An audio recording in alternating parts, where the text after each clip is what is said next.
So, you are thinking of playing a tank in Shadowlands. Maybe you want it for an off-spec or to use with your friends for Mythic Plus runs, or maybe you just want one as an alt to see what all the fuss is about.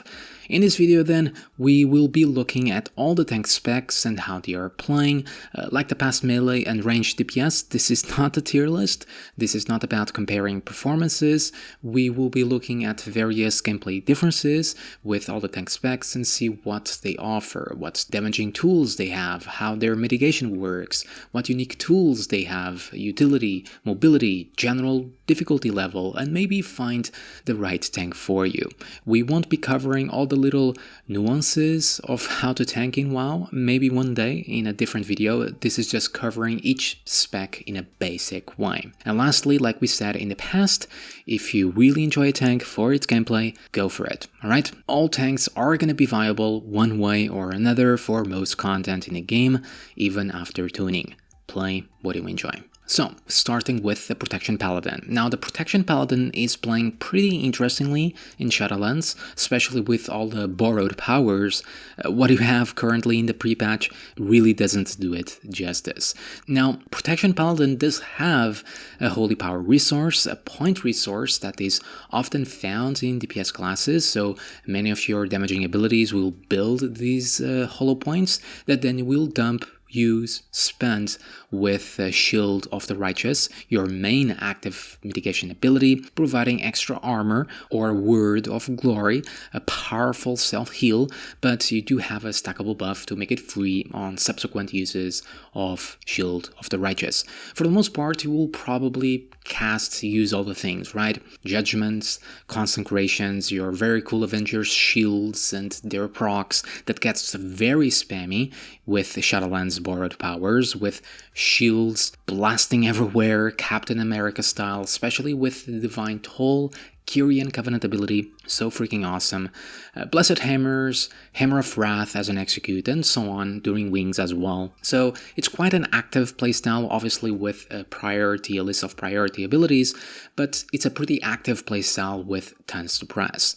Things going on at almost every second, and with Holy Power there will be some management of points and abilities to maximize that, especially when mitigation gets more important on dangerous possibilities, so you have to play around that a bit more to make sure you have the Shield of the Righteous mitigation up. Alternatively, you also have pretty good talent options to go for even more damage, or even burst with Avengers shields, wings, and so on and so forth. So damage can be quite high with many fun abilities, meaning as well in multi-target situations, aggro and all of that threat, there's no issue at all. Tuning is still ongoing, so take that with a grain of salt, but so far, yeah, it's a non-issue. In fact, you can do so much damage currently.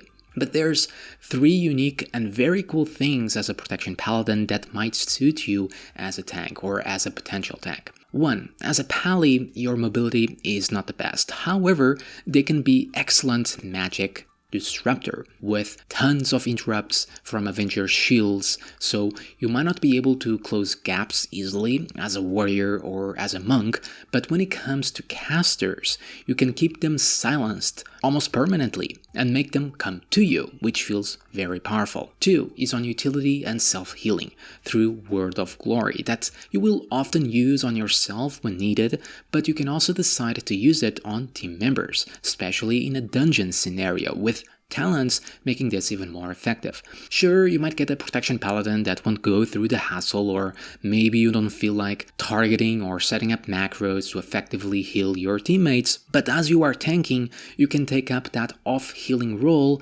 helping out the healer, which makes you feel extra valuable. The Divine Purpose talent proc for free Holy Power spenders can then take this further, leading to quick decision-making of do you use a Shield of the Righteous right now, maybe to stack it up higher, or a Word of Glory on you or on a teammate? and so on. On top of that, you can also provide other blessings or auras to your team or yourself, from freedom, protection for physical immunity, or spell warding against spells, so spell immunity, magic immunity, blessing of sacrifice to reduce incoming damage on a player, maybe on your healer if he is taking heavy damage, to once again help them out and make that run overall smoother. Meaning there's more to Protection Paladin beyond, mitigation abilities and putting out some good and fun damage. And lastly, there's powerful abilities, not just blessings or your typical tank CD to reduce damage taken or allowing you to have a second life with a well-placed Ardent Defender, which is also pretty awesome, but your main immunity, Divine Shield, allowing you to cheese, ignore mechanics with well-placed bubbles. You also have Lay on Hands, which tops you up as an emergency, and once again can even be used on your team members. So yeah, pretty great tools. Now, general cons, well, there's the lack of mobility, which is not a huge deal, but on some fights you might wish you could move a little bit faster, but with well-placed Divine Steeds, you gonna be fine for the most part. You do like a slow to kite, unless you talent into the consecration talent to add a slow, so it's not the best kind, but you do offer other CC like your powerful stun or even an AoE blind that can also serve as another interrupt ability, and not just for spell casts, but for other nasty attacks if not immune. The other con is on the Shield of the Righteous mitigation. Since you have the requirement of Holy Power to use it, there's gonna be downtimes of the buff with no active mitigation up, and if you don't plan ahead, you might take some unexpected damage. Now, you have other things to fall back into, like Word of Glory, or many other great tools that we discussed, and again, you can play around with Holy Power a bit, or make use of cooldowns that allow you to generate more and faster, quicker, or Divine Purpose procs to stack up the buff higher for longer. That said, there will be some inevitable downtimes of the mitigation, which, if not well prepared, can result in spiky damage taken. Overall though, Holy Power generation is nice and smooth, while adding some decisions and thought processes when playing your Protection Paladin. There's a lot of different, powerful and unique tools Protection brings to the table, and personally, it's really fun to play in Shadowlands. What about the Blood Decay? Blood is also a pretty interesting tank. Here, when it comes to mitigation, as opposed to the Pally or a Warrior, where you are using these mitigation abilities to reduce incoming damage, Blood is all about self-healing, leeching based on the damage taken. You're gonna find 2 resources, runes and runic power, and most abilities will consume runes to generate runic power. So things like Heart Strike or Marrowrand will generate runic power to then spend on Death Strikes, your main self-healing ability and mitigation. Marrowrand also buffs you with Bone Shield, which will be your passive mitigation for physical damage in a form of a stackable buff up to 10, reducing some damage per hit. So keeping that up and then using Death Strikes just after taking damage for optimal self-healing is the core of Blood mitigation and gameplay. In easier contents like the Prot Paladin, you are likely to press all the things and do fine, using a Death Strike for damage, but again, like it, on tougher abilities, on tougher mobs, bosses, whatever, making sure you have that Death Strike ready with resource management will be the goal, so nothing too complicated, since it's more of a reactive tanking style for the self-healing as opposed to the more common proactive. You're not without proactive abilities though. Rune Tap fills that role for a short-term buff to reduce damage on really big hits coming your way, to reduce some of the natural spiky health that is pretty common on Blood. You also have great AoE abilities like the free Blood Boil or Death and Decay, and in turn Heart Strike Cleave or the awesome Bone Storm. So multi-targeting is also pretty easy to deal with. Covenant abilities might also bring more to the table, like the Night Fae Death and Decay, Death's Due, providing a bonus mitigation with damage reduction. Now, where Blood gets more interesting outside of the self-healing mechanics is on mob control. On Pally, you have that unique magic disruption ability with Avengers Shields, and here we'll be on grips and crowd control with movement impairments. Like the Paladin, Blood can be a pretty low mobile tank. However, you can single grip or mass grip mobs to you, providing amazing control in a fight, controlling your ranged foes like puppets, allowing your DPSers to easily AoE cleave things down. Now, it doesn't stop there. You also have a ranged interrupt, providing even more control, a really strong slow on death and decay if talented up to 90%, passive slow on hard strikes, a ranged slow with chains of ice, a ranged stun. Yeah, mob control CC is really fun on Blood. Then there's big cooldowns and short cooldowns, things like Death Advance or Lichborn, making you immune to a variety of negative effects like knockbacks, fears. You may be slow, but nothing will stop you. You will have your feet firmly on the ground, controlling all the mobs. And then there's powerful cooldowns for any damage type, Anti-Magic Shell and Anti-Magic Zone against magic damage. Magic Zone also benefits teammates, and Shell can completely make you immune to certain magic debuffs. With experience to know what works and what doesn't, this will get even more powerful. Vampiric Blood is another powerful cooldown, improving your self-healing capabilities or healing received in general, making you feel practically unkillable with the amount of self-healing you are then able to put out, especially paired with other CDs for a true overpowered feeling. For physical damage or damage in general, there's still Icebound Fortitude, reducing damage taken but also providing a stun immunity on top of the other semi-immunities that you already have. So yeah, if you really like to feel like this really big unstoppable force, Blood Decay is the right fit for you. The other main utility outside of that is a combat rest, which is also really good. Now, Blood Decay is for the most part about self-healing, right? And talents offer a variety of extras, from a death pack to bloodworms or your new or / old new ghoul sacrifice for emergencies, if planned right. But at the fundamental level, you're gonna have that spiky health with bars jumping up and down a bit as you take damage and heal. Your healer might notice it more than you, so you are taking more damage than most other things. Hell, even when you start up a fight, you're not gonna have a bone shield charge up, right? You need to hit first, so you're gonna take some inevitable extra damage. That said, if played right, you can, well, mitigate all of that in a pretty fun and effective way with your other abilities, if needed, like a Rune Tap or Dancing Rune Weapon, which is excellent for offensive uses, but also pretty good for defensive uses, especially at the start of fights. And if you're really afraid of something in general, there's the big CDs that we discussed, or even Purgatory for an extra life. Outside of that, and a bit slow mobility-wise, though it's not a big deal at all if played right, there's no other major cons. Well, I can imagine damage being a potential con if the final tuning doesn't favor them. Up next, there's the Guardian Druid, the Big Bear. Now, the Bear is going to be your most straightforward and easy tank to pick up and play. There's very little complexity or intricacies.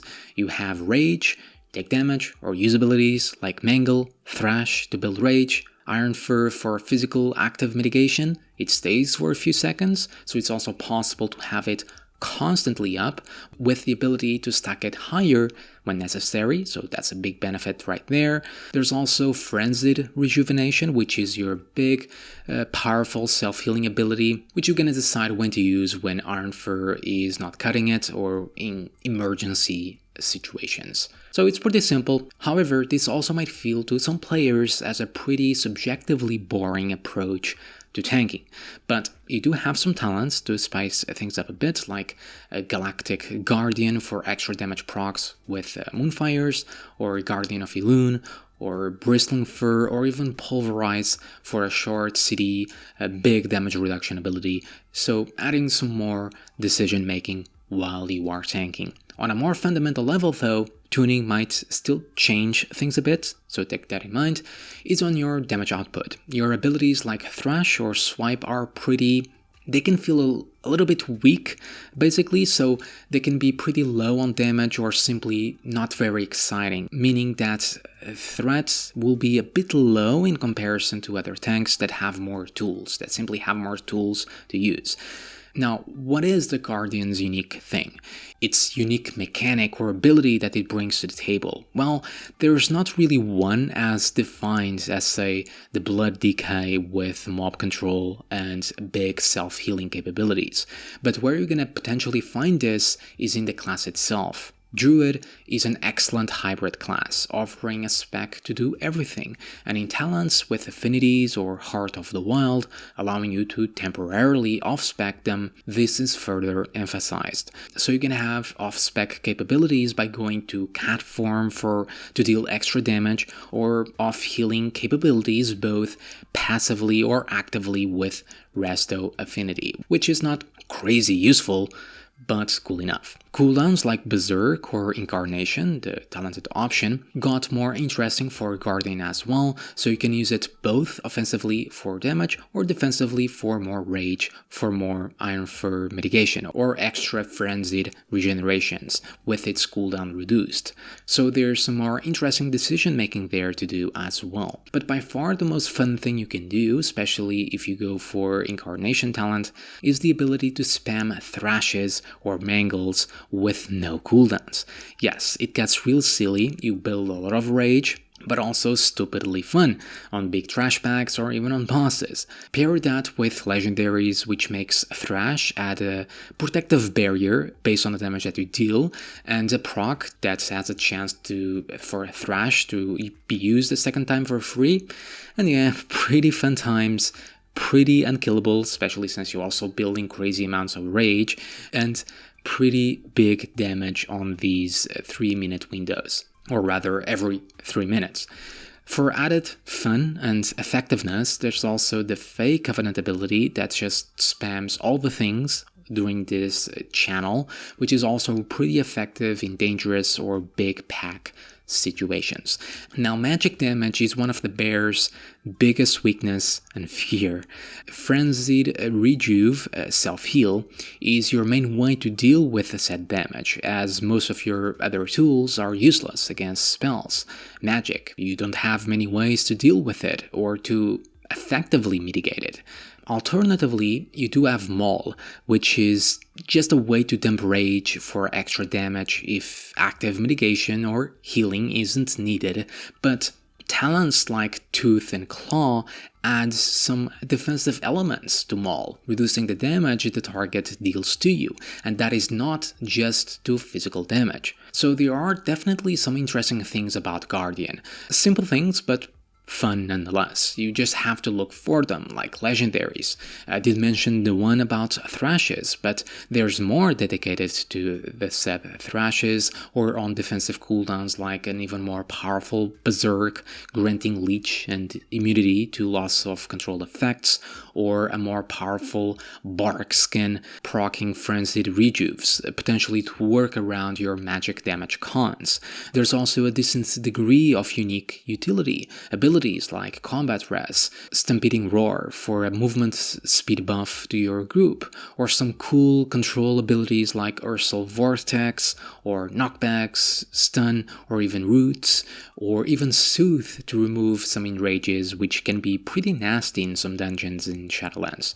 Other than that, you have a pretty bulky bear, big armor, big health pool with pretty simple mechanics and tools focused more around heavy physical fights. But there's certainly some fun and powerful aspects about it. You just have to rely or look towards borrowed power, talents, or big cooldowns to really see those aspects. Moving then to the Protection Warrior. Now, the Protection Warrior is the OG tank spec, right? And at its core, you're gonna find a pretty busy playstyle surrounding rage. There's a lot of buttons to press. Devastates, Revenges, Thunderclaps, Shield Slams, even Executes now to dump rage if you so want to. Procs to Shield Slams and Revenges, while having off the GCD mitigation like Shield Block and Ignore Pain, blocking attacks, or just reducing a portion of the damage you take, respectively. So these two These two abilities have two gameplay effects. One, again, it's a pretty active, spammy playstyle with loads to press, and two, a pretty smooth damage intake when played well due to ignore pains. Now, it's not just about spamming them or keeping active mitigation up.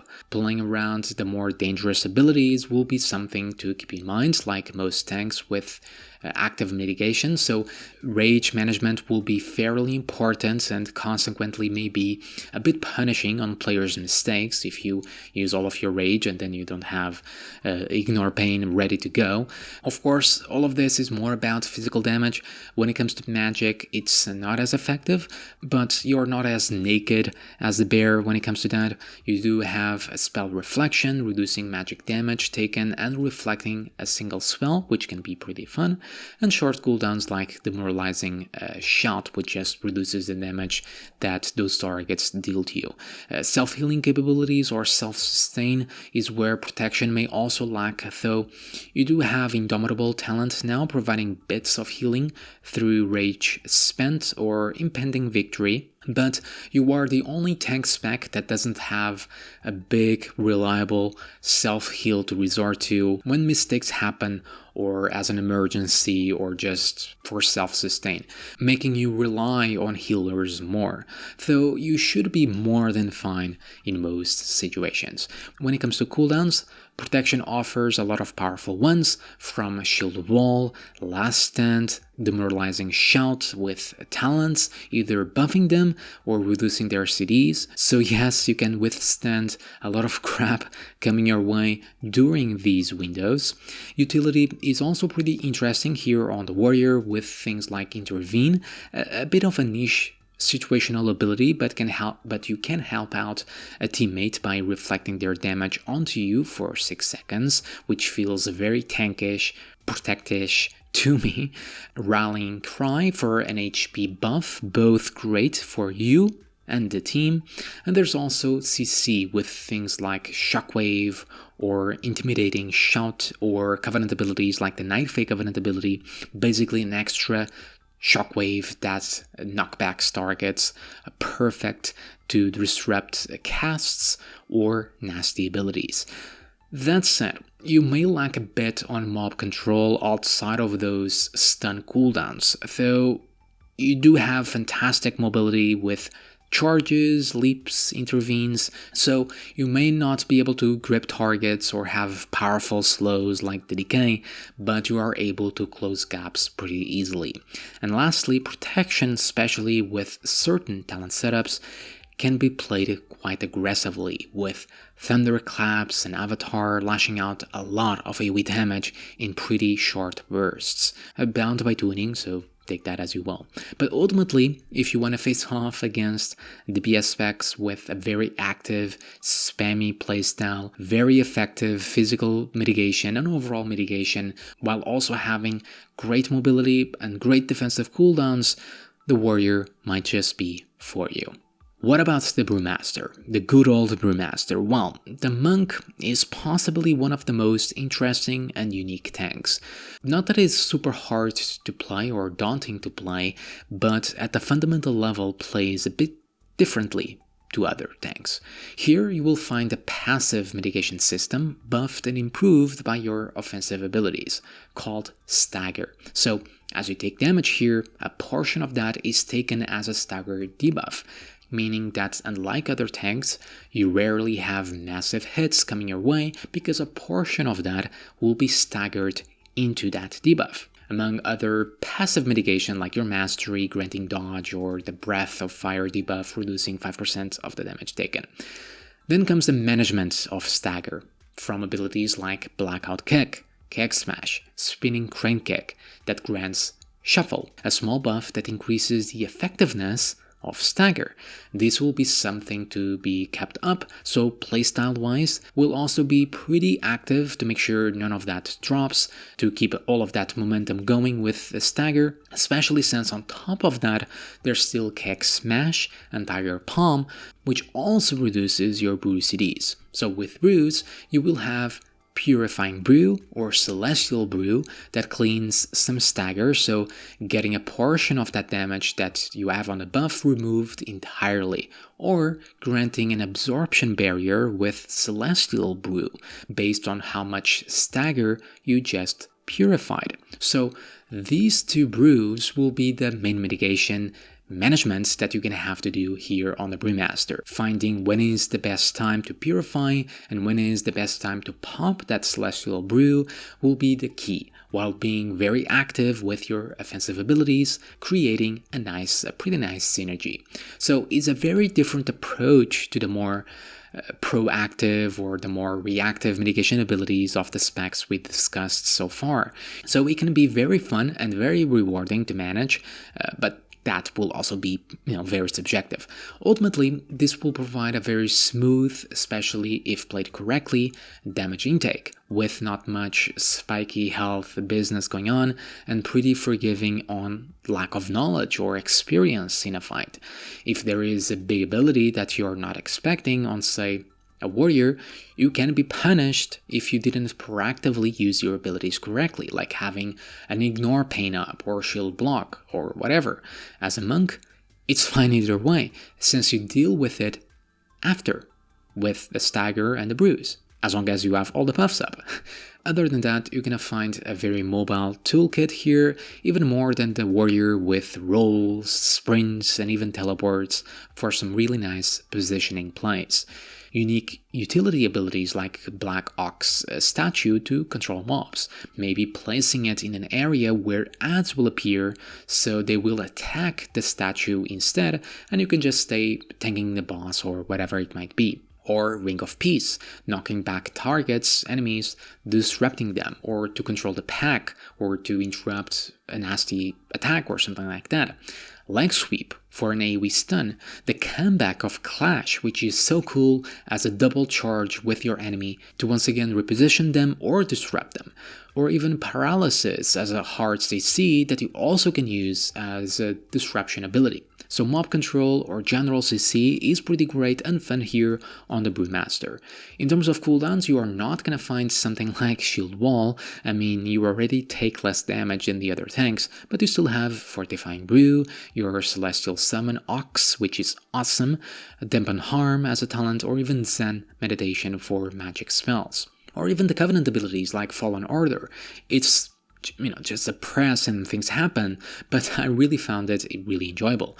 Or the comeback of the Legion artifact ability as a talent, Exploding Keg, to allow you to evade attacks for 3 seconds, which with more experience with a fight, since it's more of a proactive ability, can result in some really powerful uses. So yeah, you have some really fun, powerful CDs. Overall, the biggest con of the Brewmaster is on their damaging tools and self-sustain. Like the warrior, they don't have a lot of combat self-healing. They do have chi orbs and expel harm, so it's more than the warrior, but there isn't a big emergency or sustained one like a frenzied rejuve or a word of glory. So you have a passive that makes you take more than normal healing with Celestial Fortune, so that's pretty great. And on the damaging tools, it's pretty subjective, I think, but damage-wise, Brewmaster can be deemed a bit boring. Now, you do have talents like Blackout Kick, which adds an almost Windwalker playstyle with combos, which is really cool and fun, but in AoE, you're pretty much bound to Kick Smashes, cooldowns, rushing Jade Winds if talented, spinning Crane Kicks. Not only can it result in a bit of lower damage in comparison to other tanks, bound by tuning, so take that with a grain of salt, it's not the most fun. You're not sending, shields everywhere like the Prot Paladin as a comparison, right? All that said, Brewmaster is a really interesting tank with a potential to be really powerful, lots of different tools to deal with almost anything coming your way, and sometimes in pretty creative ways with your utility abilities. With its downside being its damage tools. Maybe that will matter to you, maybe it will not. And lastly, there's the Vengeance Demon Hunter. What is there to say about Vengeance, besides being just subjectively simple, fun tank to play that almost feels like a DPS at times. Much like Havoc, you're gonna find a pretty easy playstyle for the most part here with Vengeance. Not many buttons, but with a lot of crazy fun things to do, with a little bit of everything from the other tanks. Mitigation is gonna work a bit like a hybrid from the past tanks we discussed, primarily through self-healing, like the Blood Decay, but also with another active mitigation ability in the form of Demon Spikes, charges, which is more akin to something like the Warrior shield block mixed with Iron Fur. Unlike Blood Decay, where its healing output is very sustained, Vengeance is going to work in little bursts, sort of, with abilities shedding soul fragments that then you can absorb for healing with Soul Cleave or Spirit Bombs, the talented option, based on the damage taken in the last few seconds, just like Death Strike. So it's a pretty reactive playstyle. You also get these orbs as enemies die, so for solo content or self-sustain, in general Vengeance will be pretty powerful. That said, like the Blood Decay, your HP may be a bit spiky, your active mitigation doesn't have a very high uptime, and the nature of self-healing after damage, though great, has that side effect. So you do need to manage those well for tougher enemies and not just go crazy spending them for damage on your damaging abilities, unless the situation allows. Though you also have CDs to fall back into that we're gonna discuss in a bit. The biggest benefit of Vengeance, however, is your damage tools. Your mobility ability, Infernal Strike, acts as a damaging ability, meaning you naturally have a very high mobility, jumping around really quickly, pack to pack, or to reposition a boss or whatever it might be. Your main abilities also naturally can deal a lot of damage easily, with pretty simple mechanics without, say, RNG procs like the Protection Paladin, so it's pretty sustainable. That's where the biggest fun of Vengeance lies, is how offensive it feels, since your defensive side, aside from Demon Spikes, is also your offensive side, so it feels like a very aggressive style of tanking, even more so than, say, the Blood Decay. You also have an array of great utility abilities in the form of sigils, which are great for mob control, with AoE silences, AoE fear, AoE chains to pull in targets, a DK style, although not as good, and a hard CC like Imprison, a purge ability removing magic effects from enemies, so it really feels like a mashup of all the other tank abilities and playstyles into one, in a way. On cooldowns, we have a bigger emphasis on a Fiery Brand, working both as an offensive dot and a defensive tool on a short cooldown with talents to boost it, Soul Barrier to absorb damage by consuming orbs instead of actually dealing damage, and it's great against magic users. And of course, there's your meta form, your Metamorphosis, that may work just as your typical big tank CD like Shield Wall, but with Demonic Talent and Fell Devastation, you can use it temporarily, both defensively and offensively. I mean, you basically I-beaming like a Havoc to tank. What's not to like? And it's further emphasizing this theme or style of play of being really aggressive and self-heal in a process. You may also resort to, well, last resort for the talent for Second Life, basically like the Decays if you're going for dangerous territory, giving you a safe cushion. So you do have a lot of pure defensive options as well if you so want to. So overall, as a Vengeance DH, you really feel like you are a very aggressive tank, with simple yet really fun tools, without lacking in anything in particular when it comes to utility. You touch a little on everything. It's a great option if you're looking to just have fun tanking and not bother with anything else. And that covers the tanks, that covers all the tanks. I really hope that helps in some way, and maybe you deciding what you want to use in Shadowlands to tank, again as an alt or an off-spec or whatever it might be. And if you had to ask me what are my favorite tanks, I would probably say the Paladin and the Decay, and to some extent the Vengeance Demon Hunter.